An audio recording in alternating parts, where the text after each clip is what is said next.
Buenas tardes a todos, ante ustedes Manuel Cabrera. La siguiente presentación corresponderá a la ayudantía de mecánica de materiales, la número 3, en donde se evaluarán los temas de deformación y de propiedades mecánicas de los materiales.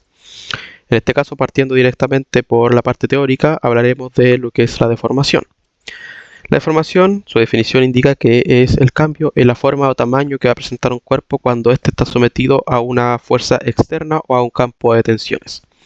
Esta característica es la que diferencia a un cuerpo rígido de un cuerpo sólido, siendo este primero un cuerpo que no va a presentar ningún tipo de deformación, por lo tanto es comúnmente los materiales o los cuerpos con los que nosotros trabajamos en los ramos más básicos de mecánica, como puede ser la física o la estática.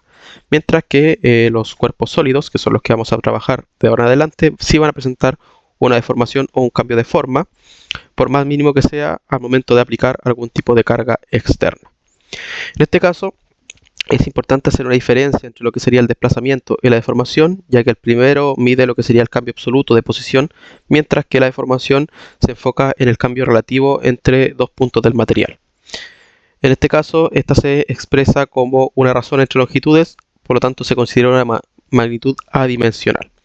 Para explicar esto nos vamos a basar en la figura de más abajo, en donde tenemos una barra, la cual presenta una longitud inicial L, a la cual se va a aplicar un esfuerzo de tensión, o sea, se va a tratar de alargar lo que sería esta barra mediante fuerzas en los extremos, generando un desplazamiento o un cambio de sección, cambio de longitud, correspondiente a este valor de acá como ρ, ¿ya? Con letra griega ρ. En este caso, este valor es dimensional ya que tiene una relación directa con lo que sería la longitud inicial de nuestra probeta. Mientras que si nosotros queremos calcular el deformación, lo que tenemos que hacer es hacer una relación entre este aumento de la longitud con respecto a la longitud inicial, de esta manera, obteniendo un valor adimensional o una deformación como tal. Las principales características que presenta la deformación, como dije anteriormente, es una magnitud adimensional que, aunque sea adimensional, comúnmente se tiende a expresar con unidades de relación longitud partido longitud. En este caso milímetros partido milímetros o metros partido metros, como los más utilizados. Y esto debido un poco para poder representar directamente en qué escala de magnitud estamos trabajando. Por si estamos trabajando con deformaciones muy grandes, metros partido metros, o deformaciones mucho más pequeñas de milímetros partido milímetros.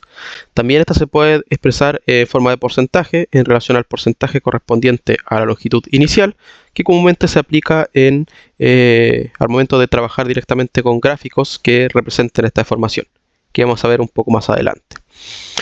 La deformación también presenta un signo, ya siendo positivo o negativo. El positivo corresponde a una deformación de alargamiento, o sea que el material se está estirando a causa de un esfuerzo de tensión, mientras que el valor negativo corresponde a una compresión del material, o sea, un acortamiento de este a causa de un esfuerzo de compresión.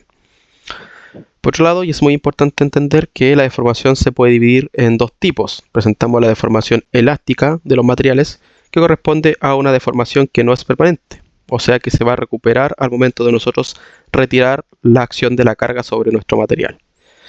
Por otro lado, tenemos también la deformación plástica, que es una deformación que sí es permanente, por lo tanto esta se va a mantener al momento de nosotros retirar nuestro esfuerzo del material. Y estas tipos de deformaciones, tanto elástica como plástica, va a depender directamente del material con el que estemos trabajando. ¿Por qué? Porque más adelante lo vamos a ver con más detenimiento, pero al momento de nosotros aplicar una carga, nuestro material va a empezar a deformarse elásticamente y al momento de nosotros pasar un límite, esta deformación elástica se va a transformar en deformación plástica. Y este límite está asociado directamente a las propiedades de nuestro material o al material en sí. Por ejemplo, tenemos el acero que presenta un límite elástico de un 0.1%, por lo tanto se puede deformar elásticamente hasta un 0.1% de su longitud inicial, mientras que por ejemplo el caucho presenta un valor, una deformación elástica de más del 100%, o sea se puede deformar prácticamente el doble antes de entrar en deformación permanente.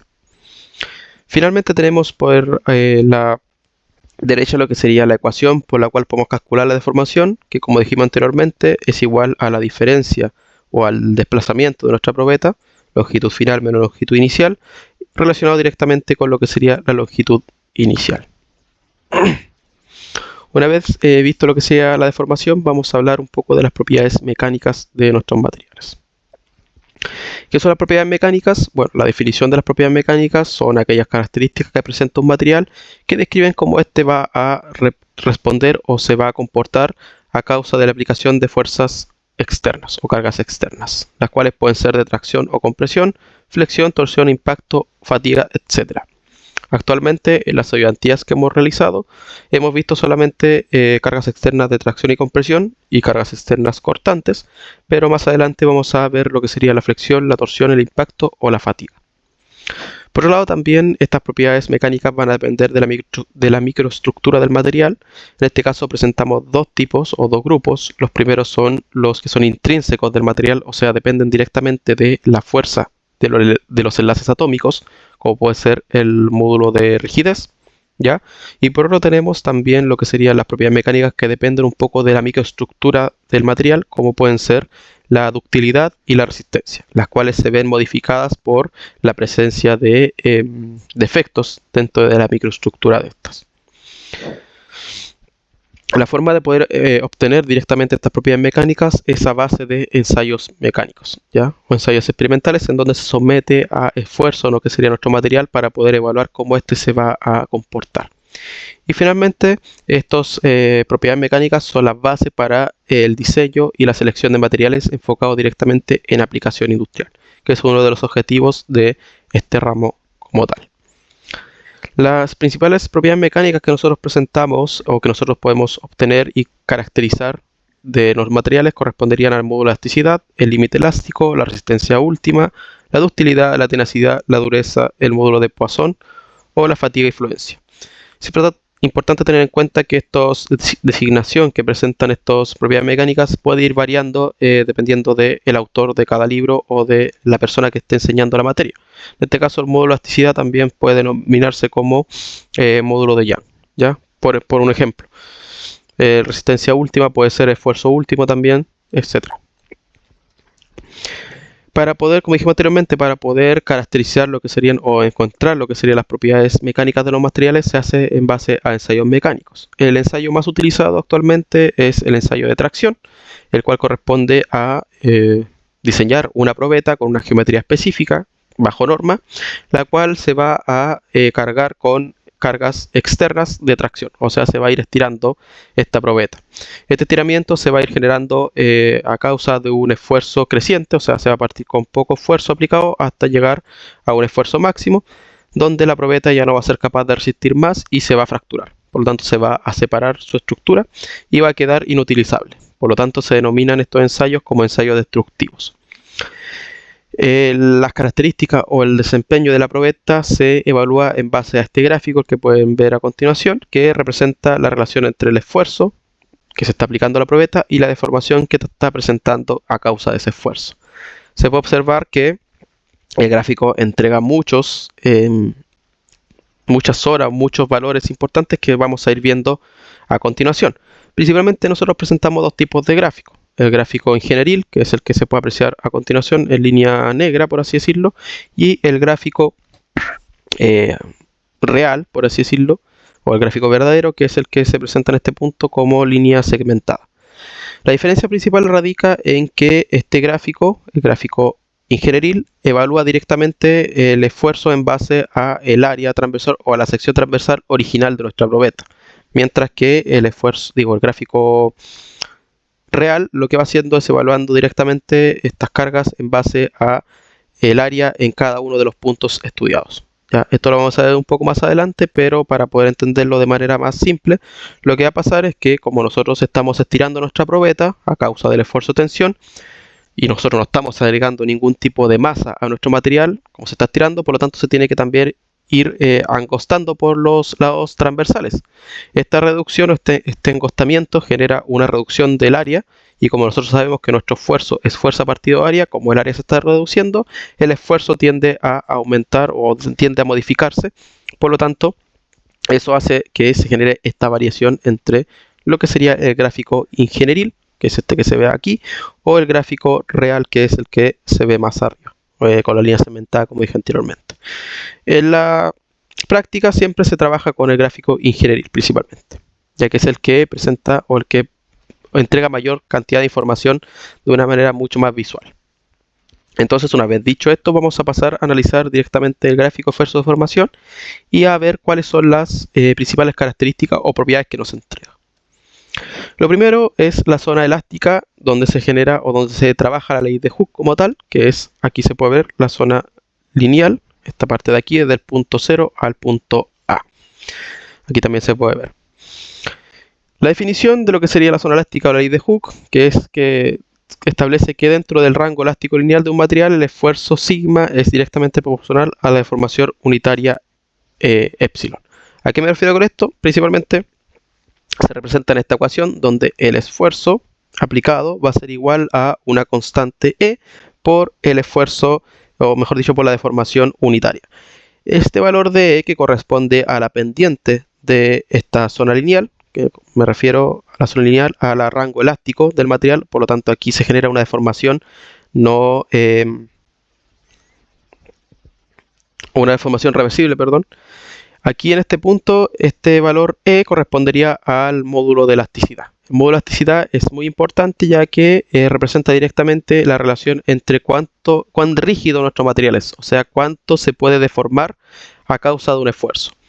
Un material altamente rígido o un material que va a presentar muy poca deformación va a presentar una pendiente muy inclinada, mientras que un material que presenta o que es más dúctil o que se puede formar más, va a presentar una pendiente mucho más acostada, por así decirlo, ¿ya? Y en esta zona, es importante tener esto en cuenta, en esta zona de acá, solamente la zona elástica donde existe esta pendiente, se va a poder trabajar directamente con esta ecuación, que relaciona, como dije anteriormente, el esfuerzo y la deformación junto con la constante que corresponde al módulo de elasticidad. Las características, principalmente, linealidad, o sea que solamente es válido la zona elástica de la curva fuerza-deformación, solamente en esta zona. Reversibilidad, la deformación desaparece al retirar la carga, porque estamos trabajando en la zona elástica de nuestro material. Y universalidad, se aplica en materiales, polímeros, cerámicos, hasta tejidos biológicos en el rango elástico. O sea que esta zona elástica se puede aplicar directamente en prácticamente todos los materiales, ya que es casi imposible encontrar un material que es puramente plástico, o sea, que un material que no va a presentar ningún tipo de deformación elástica y solamente va a presentar deformación irreversible. El módulo de Poisson es otra característica intrínseca del material que depende de la fuerza de los enlaces y esto tiene relación directa con la deformación. ¿Qué es lo que genera? Que el módulo de Poisson es una razón entre lo que sería la deformación lateral y la deformación longitudinal que se expresa en un material que está sometido a un esfuerzo uniaxial. Esto, para explicarlo, se puede observar en la figura de la derecha. Lo que pasa es que nosotros, como dijimos anteriormente, al momento de nosotros aplicar un esfuerzo de tracción a nuestro material, este va a empezar a deformarse. ¿Cómo va a ser su deformación? Se va a empezar a alargar. En este caso, en la figura, este se está alargando en el eje X. No obstante, como nosotros no estamos generando nuevo material, sino que no estamos solamente deformándolo, para que este material se alargue, tiene que comprimirse o tiene que achicarse o estrangularse en la sección transversal, que corresponderían a la sección o al eje Y y el eje Z. Como se puede apreciar, nuestro material original era mucho más gordito y al momento de nosotros estirarlo, este también va a achicarse en la sección transversal. Entonces, esta relación entre lo que se alarga con respecto a lo que se estrecha correspondería al módulo de Poisson, que relaciona directamente la deformación transversal con respecto a la deformación longitudinal. Este presenta un valor negativo o un signo, principalmente ¿por qué? Porque cuando nosotros estamos trabajando con deformaciones, como dijimos anteriormente, cuando esta se estira es un valor positivo y cuando esta se contrae es un valor negativo. Por lo tanto, para que el módulo de Poisson siempre presente un valor positivo, se agrega este signo para contrarrestar esa diferencia. Entonces, esto más abajo lo que dice principalmente es lo que expliqué anteriormente, que cuando un material se alarga bajo tracción, este se va a estrechar lateralmente y el módulo de Poisson cuantifica directamente esta relación. Comúnmente para los aceros el módulo de Poisson está en torno a 0.3. Ya es un valor obviamente que está entre 0 y 1, ya que no puede ser mayor a 1 porque eso nos estaría indicando que el material aparte de que se alargue axialmente, también se va a ir alargando transversalmente y eso es imposible. a menos que se generen poros, que no sé, que sea como un tipo de esponja que se vaya abriendo, pero eso ya escapa un poco a los materiales comunes con los que nosotros vamos a trabajar. Siguiendo un poco con lo que sería el esfuerzo de fluencia y el esfuerzo último, aquí tenemos dos definiciones. El esfuerzo de fluencia, sigma sub y, es el valor de esfuerzo a partir del cual un material comienza a deformarse plásticamente. ¿Ya? En este caso, el esfuerzo de fluencia es el límite por el cual el material va a pasar de una deformación reversible, que es la deformación elástica, a una deformación irreversible, que es la deformación plástica. Esto se puede apreciar acá. En este caso, el módulo de fluencia está en este punto, y aquí se puede ver que se termina con lo que sería la región lineal, o sea, la región de deformación elástica, y partimos directamente ya con la deformación plástica o deformación que se mantiene con el tiempo. Esa es principalmente la definición que presenta este esfuerzo de fluencia. Y es muy importante, ya que normalmente cuando nosotros diseñamos algún tipo de componente mecánico, estos están diseñados para trabajar bajo esfuerzos elásticos, o sea, para deformaciones elásticas, o sea, para que el material no cambie su forma y pueda mantenerse durante toda su vida útil. Por lo tanto, es muy importante tener bien en consideración cuál es este valor para siempre trabajar por debajo de este y no llegar directamente a lo que sería la deformación plástica, por lo que obviamente generaría ya un cambio de geometría y la utilidad inicial de nuestra pieza ya se vería comprometida. Y por último, el esfuerzo último, o sigma sub y, o resistencia última a la tracción, es el máximo esfuerzo que un material puede llegar a soportar. Este caso es el punto máximo en el cual el material ya comienza a generar una pequeña restricción, en este caso la probeta. Al momento de ser traccionada, comienza a formarse esa guatita, esa restricción se llama principalmente, haciendo que la sección transversal empiece a disminuir rápidamente, generando la falla localizada en ese punto. Por lo tanto, el esfuerzo máximo que se presenta antes de llegar a ese punto correspondería al esfuerzo último. Este se puede utilizar principalmente en componentes que estén diseñados para trabajar bajo esfuerzos plásticos, o sea, que su deformación plástica sea lo suficientemente alta como para tener un alto esfuerzo último y no llegar a la fractura, sino que a la deformación, principalmente para temas de absorción de energía, ya que la deformación plástica absorbe mucha energía. La tenacidad, por otro lado, es una característica que evalúa directamente la capacidad que tiene un material para poder absorber energía antes de fracturarse. ¿Cómo se calcula principalmente? Se calcula con el área bajo la curva de esfuerzo de formación. Por lo tanto, en este caso, sería toda el área que va desde el punto O hasta el punto E. Todo lo que hay debajo de eso correspondería a la tenacidad. Entonces, en este caso, cuanto mayor sea el área bajo la curva, más energía puede absorber un material sin romperse, y por lo tanto la tenacidad combina una alta resistencia con una alta deformación plástica. Esto se puede ver en el gráfico de la izquierda, donde tenemos tres materiales, los cuales fueron sometidos a esfuerzo, a un ensayo mecánico de tracción, y se obtiene que el primer material es un material que presenta una muy baja deformación, pero que sí presenta un alto, o puede cargarse con una alta tensión, un alto esfuerzo. El segundo es uno que presenta una buena relación entre tensión y deformación, y el tercero es un material que se puede deformar mucho, pero que no aguanta tanta tensión o tanto esfuerzo. Por lo tanto, la tenacidad de los tres materiales está bastante claro visualmente que el material número 2 va a ser el que va a ser más tenaz, y después entre el 3 y el 1, el tercero va a ser más tenaz. Por lo tanto, estos materiales, el 2 y después el 3, van a poder soportar una mayor carga o un mayor esfuerzo antes de poder fracturarse. Principalmente, ¿por qué? Porque van a poder absorber la energía comúnmente de impactos y no se van a fracturar. ¿Ya? Los aceros, por ejemplo, son bastante tenaces, por eso permiten ser moldeables o resistir impactos. Mientras que, por ejemplo, los vidrios o los cerámicos son muy poco tenaces, ya que aunque presentan mucha resistencia, no son capaces de absorber la energía, por lo que un golpe los llega a quebrar. Dicho esto, pasamos directamente a lo que serían los ejercicios propuestos para ir finalizando lo que sería esta tercera ayudantía. Partimos con el primer ejercicio, que es de esfuerzo permisible. Ya en este caso nos dicen que una barra, cuando la fuerza P se aplica en el rango de la palanca rígida ABC, que se muestra en la figura 2.5a, el brazo gira en sentido antihorario alrededor del pasador A con un ángulo de 0.05 grados. Nos piden determinar la deformación unitaria normal desarrollada en el alambre B sub D. Entonces, analizando lo que sería este ejercicio, que es lo que tenemos, tenemos una palanca, la cual se está aplicando una carga en este punto y va a hacer que esta baje, por así decirlo, debido a esta carga. Va a girar o pivotar sobre el punto A en sentido antihorario, y la viga o la barra o el cable BD, que es un sólido, por lo tanto se va a deformar, va a presentar un pequeño alargamiento a causa de esta variación o de esta carga P. En este caso, esa variación o ese alargamiento va a corresponder a el ángulo de 0.05 grados.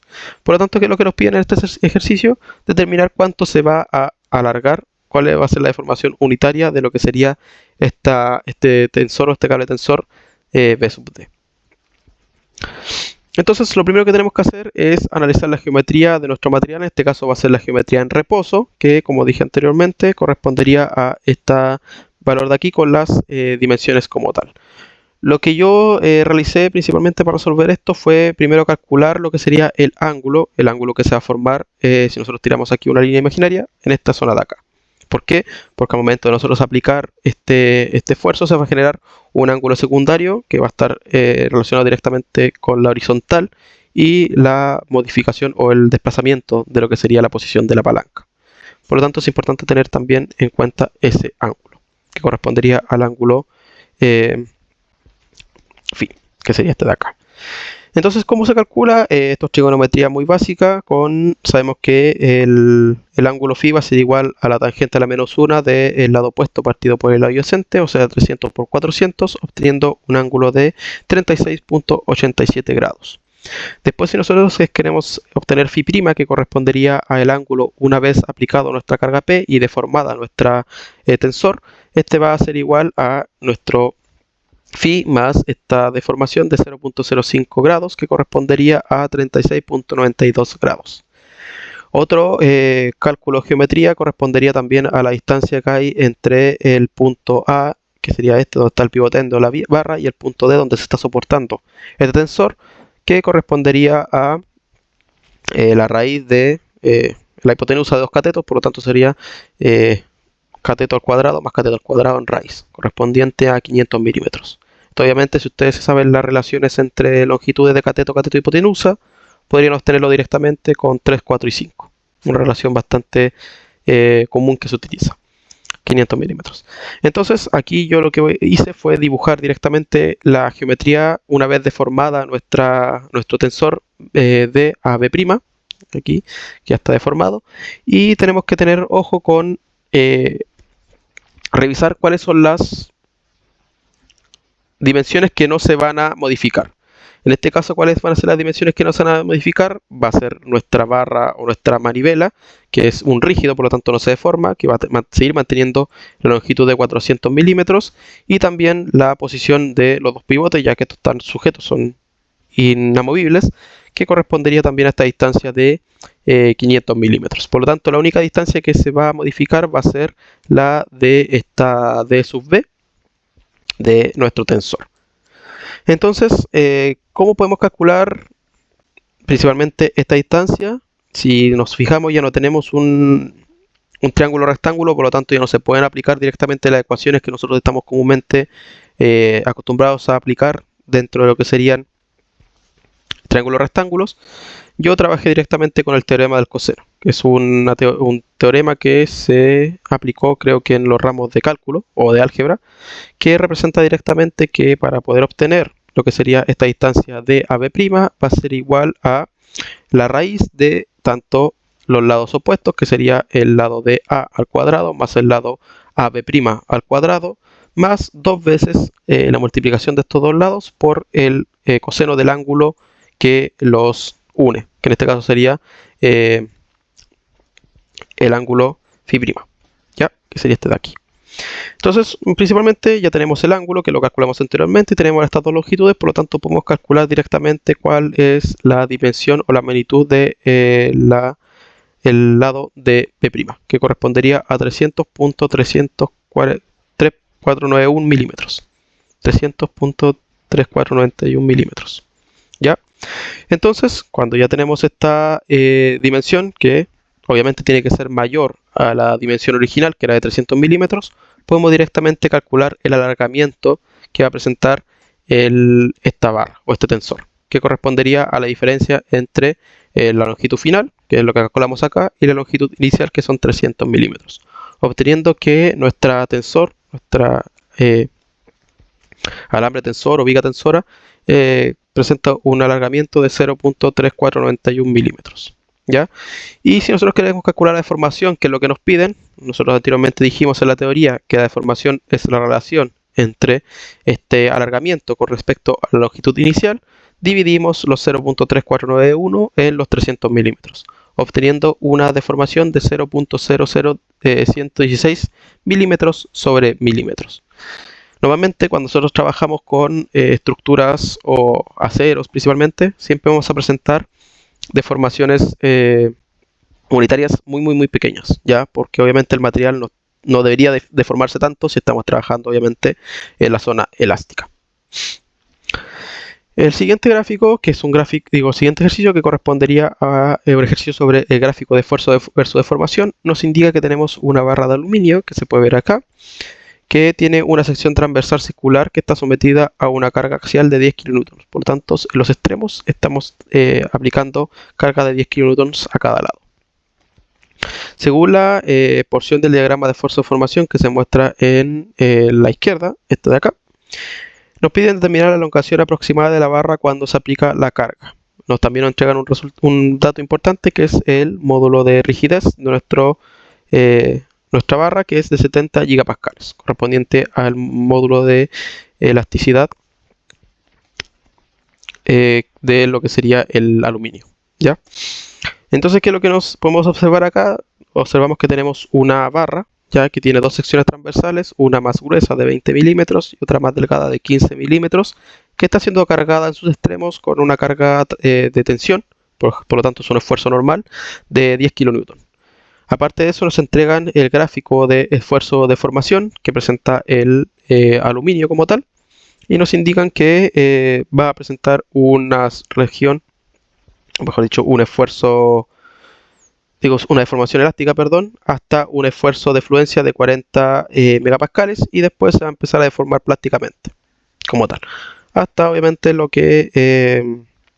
hasta que se genere su fractura, que en este caso no se muestra directamente en este gráfico. Entonces, lo primero que tenemos que hacer es calcular directamente los esfuerzos que se van a presentar en cada una de las secciones.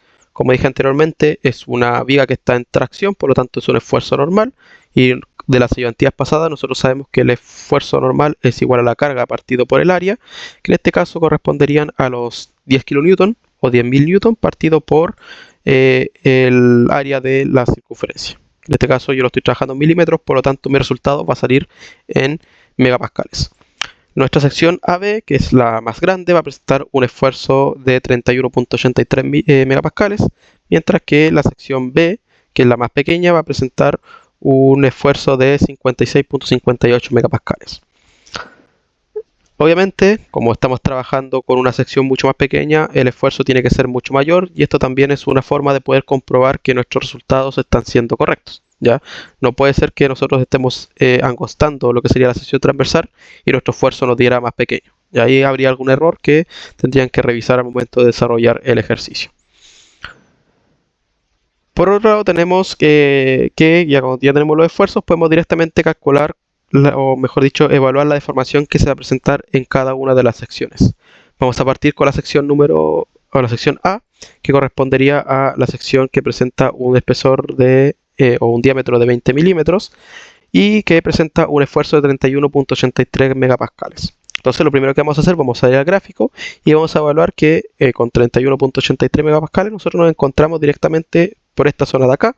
Por lo tanto, estamos dentro de la zona elástica de nuestro material, por lo que podemos trabajar directamente con lo que sería la ley de Hooke.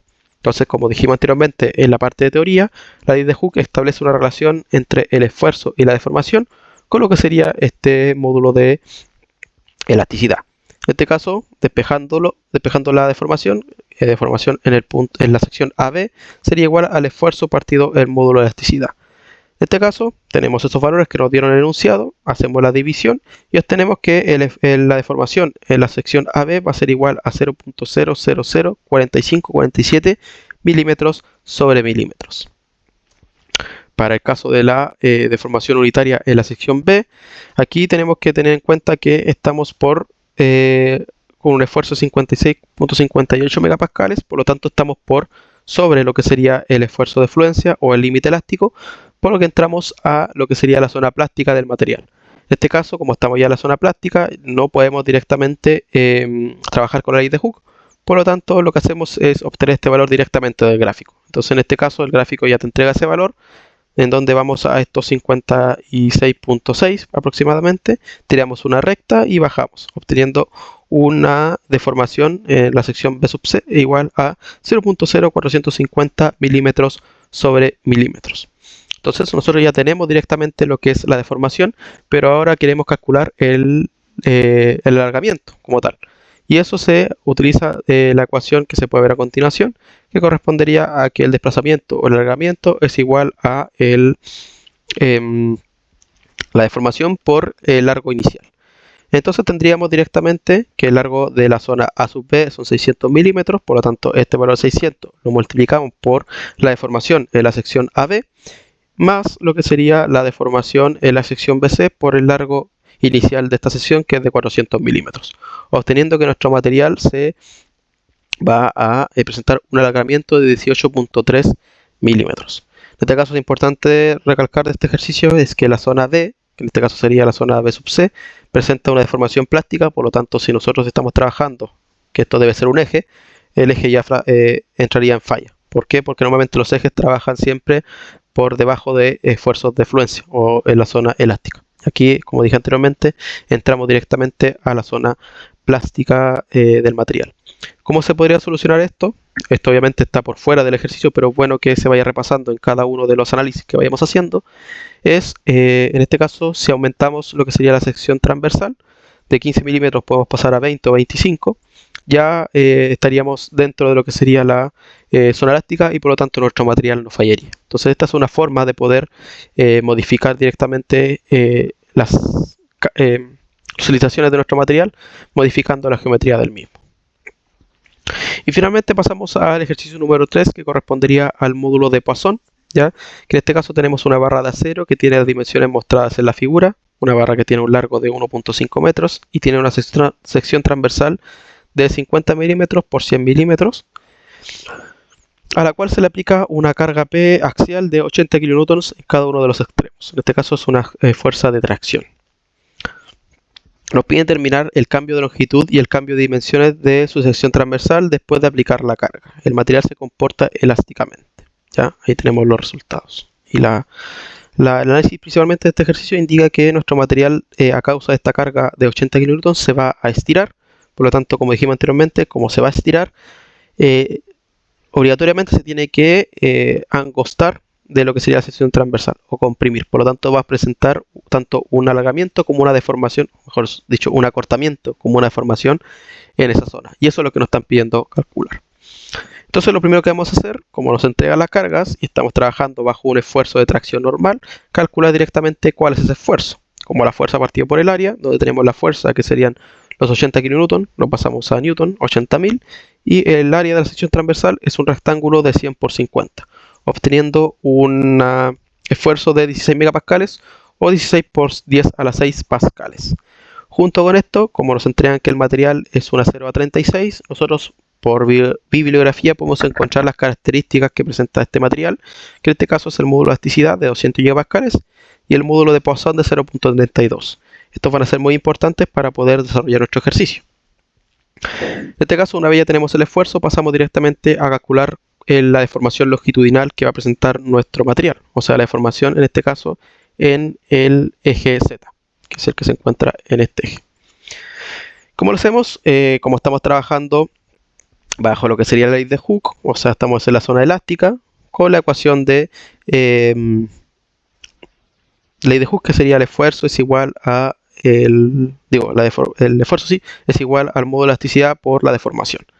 Despejamos lo que sería la deformación, obteniendo el esfuerzo partido del módulo de elasticidad, que sería 16 por 10 a la 6, partido 200 por 10 a la 9. Porque estas unidades, principalmente, siempre que trabajemos con esto, yo recomiendo trabajar en pascales para que no tengan confusiones con las unidades de medida. En este caso, trabajamos directamente con los 16 megapascales a pascales es por 10 a la 6 y los gigapascales a pascales es por 10 a la 9. Ya, de esta manera resolvemos y llegamos a que nuestro deformación en el eje longitudinal o deformación en Z es igual a 80 por 10 a la menos 6 milímetros partido milímetros. Junto con esto calculamos el alargamiento longitudinal que correspondería a la relación directamente o al cálculo de lo que sería deformación por la longitud inicial, que en este caso la longitud inicial correspondería a 1.5 metros, obteniendo directamente que este valor correspondería a 1.2 por 10 a la menos 4 metros o a 120 micrómetros. Ya esta unidad aquí es micrómetros. Una vez obtenido lo que sería nuestra deformación longitudinal, podemos calcular nuestra deformación lateral mediante la ecuación del módulo de Poisson, que correspondería a la relación entre la deformación transversal partido de la deformación longitudinal. Como nosotros sabemos que nuestro material se va a angostar la misma relación, o la misma cantidad, o la misma magnitud, mejor dicho, de lo que sería la dirección Y y la dirección X, que se evalúa aquí, la deformación en X va a ser igual a la deformación en Y. Esto lo podemos dividir por la deformación longitudinal, que sería la deformación en Z. Despejamos la ecuación y reemplazamos los valores, que en este caso tendríamos el módulo de Poisson, que nos dio el enunciado, que es de 0.32 adimensional, por lo que sería la deformación longitudinal, que era 80 por 10 a la menos 6 milímetros partido milímetros. De esta manera obtenemos que la deformación en el eje X, que va a ser igual a la deformación en el eje Y, va a corresponder a menos 25,6 por 10 a la menos 6 milímetros sobre milímetros. Entonces, una vez que tenemos la deformación lateral, vamos a calcular la variación de dimensiones transversales, que esta sí va a variar en el eje X y en el eje Y, debido a que esta depende de la longitud en X y la longitud en Y. Por lo tanto, como estas dimensiones son distintas, va a generarse una variación. En este caso, el alargamiento o el acortamiento en X va a corresponder a la deformación en X por el largo inicial en X, que sería igual a los 25.6 por 10 a la menos 6 por la longitud inicial, que en X correspondería a 100 milímetros, o sea, 0.1 metros, y obtendríamos 2.56 micrómetros. Y por lo tanto, para la variación en el eje Y, tendríamos la deformación en Y por el largo en Y inicial, que sería 25.6 por 10 a la menos 6, por estos 50 milímetros, que serían 0.05 metros, obteniendo un acortamiento ya o una variación en la dimensión de 1.28 micrómetros. Y con eso he dado por finalizada lo que sería la tercera ayudantía. Espero que le haya gustado. Quedo atento a alguna de sus dudas. Me la pueden hacer llegar por lo que sería el profesor Angelo Oñate.